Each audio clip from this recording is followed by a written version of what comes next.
Hi everyone, so in this video, I want to go through why storefront stalking is flawed and literally makes no sense. Okay, now, because I know a lot of people do it. Okay, when I talk to people, I'm like, okay, how do you source a lot of storefront stalk? And I'm like, okay, you do that. Okay, what's your biggest issue? Tanking listings.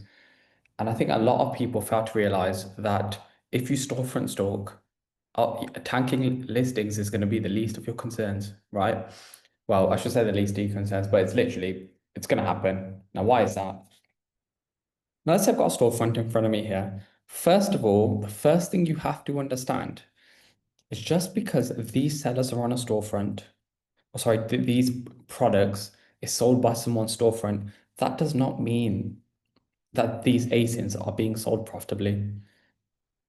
Okay, maybe they're liquidating stock. Like, this don't mean anything. Maybe they're loss leaders for these sellers. What do I mean by that? So let's say we have this listing selling 900 times a month. Okay, this seller, let's say, is priced at £7. Obviously, I'm not going to go in and analyze this now, but let's say at that £7, they're losing 10p a unit.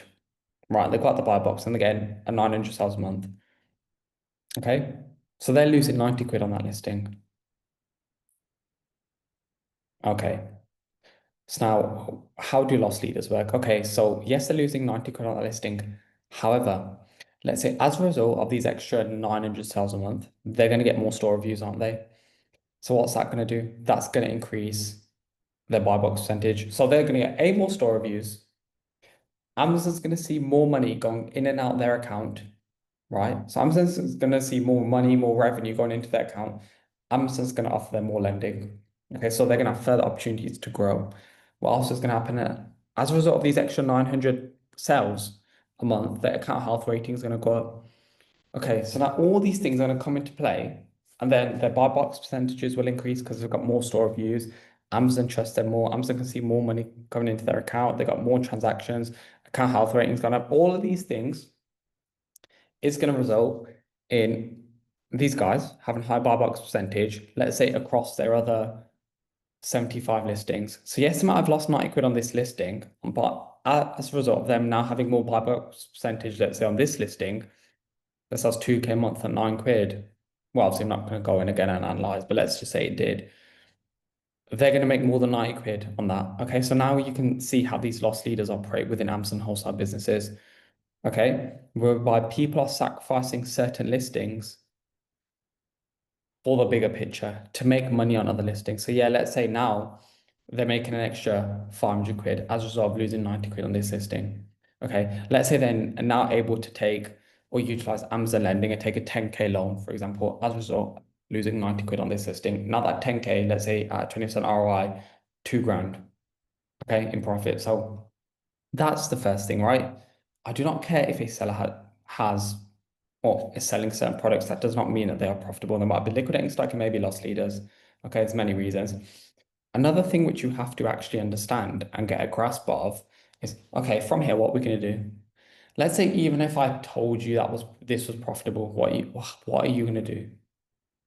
You're going to do something very, very low level, which is essentially you're going to Google a wholesaler for that, or you're going to Google a brand for that, or you're going to try and contact the brand directly.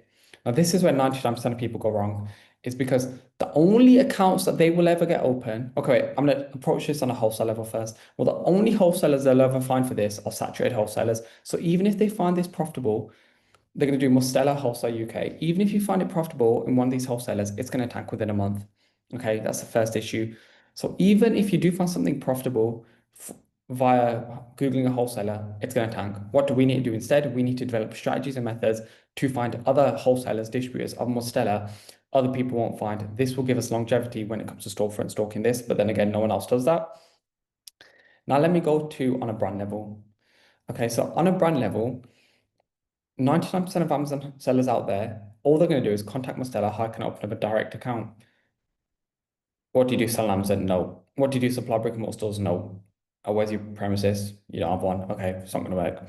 So you're not going to get an account open, let's say with this listing. But let's say with this listing, just for the sake of this example, you contact the seller directly. You say the same spiel, but they say yes. Now, what you've got to understand, what have you just done there?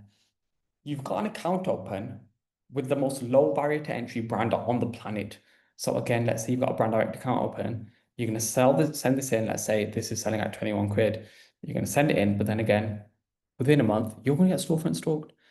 And if it's a case of finding brands which are just easily accessible, which are easy to open up accounts with, you're just going to open up accounts with brands which have products which are going to tank. And in the same way, if you're going to open up wholesale accounts using storefront stalking and find really, really easily accessible wholesalers, these listings are going to tank as well.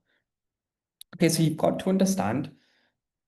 Yes, you can storefront stalk if you are doing it right. If you are finding listings which you know are profitable, I cover that in my wholesale program. I'll literally show you how to go through a storefront and find profitable listings.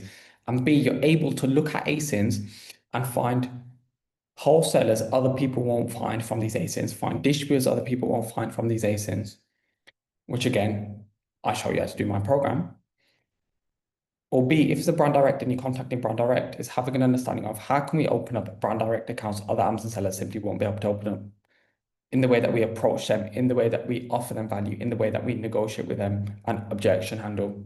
Okay, again, I cover that all in my program, which is why my students are winning, basically, which is why my students have supplies making them 2, 3 grand a month each. Okay, it's because we do everything to a higher level.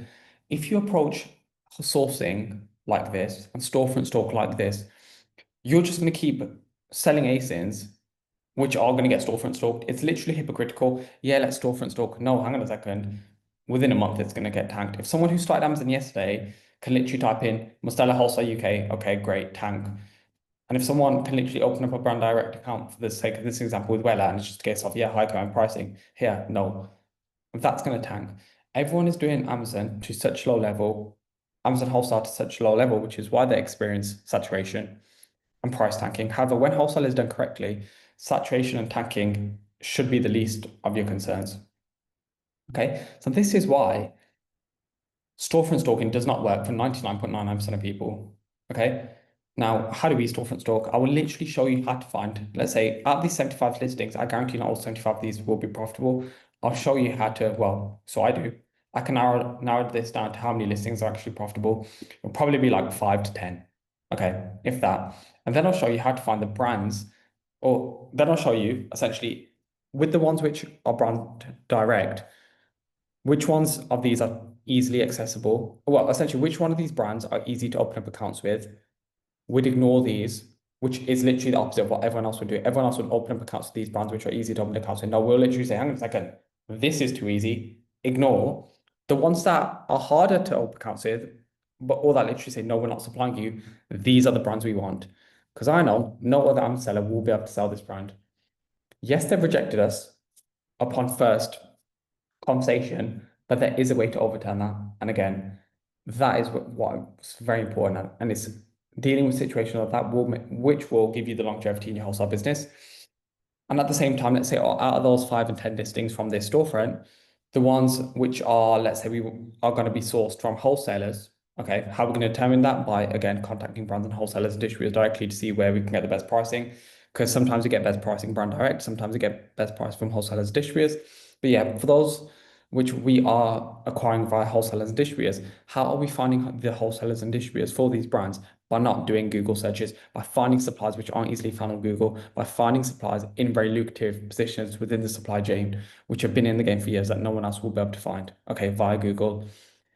Now, it's doing things like this, only contacting or only trying to open up accounts with brands that no one else will be able to open accounts with, only buying from or opening up accounts with wholesalers and distributors that no one else will be able to find, which will get your business the longevity you're after. Because A, we're finding companies which other people aren't finding, and companies other people simply will not be able to open up accounts with. And then it goes even further than that. Sorry. How can we negotiate with these guys to get products and prices no one else will get? How can we offer value to these guys to put ourselves in situations no other Amazon seller will be able to? Okay. So now I hope in this video, it showed you why storefront stalking is massively flawed in the way 99.99% of people or Amazon wholesale sellers do it. And just please understand if you want the longevity out of wholesale, you need to be doing it to a much higher level, more advanced level, to a level that no one else is doing. Okay, that is why, like I've touched on, the people in my program are absolutely flying because I show them how to run the business properly. Okay, how to get those consistent profits with longevity that you're after, which is why you started wholesale. However, most people approach to a low level and actually don't get what they want out of wholesale, which is a shame. But if you, it's more than achievable if you approach it to that high level. If you want any help with approaching it to that high level, joining my program or applying to join my program, there'll be a link down below in the description. See if you'd be a good fit for the program, because obviously we do not take everyone on because we want to make sure you're a good fit. You're going to act on the information shared and you're going to smash it like the rest of our students. But yeah, hope you enjoyed the video. If you did, leave a like. Subscribe if you want to see more videos coming, because there will be more videos coming. And I'll catch you all in the next video.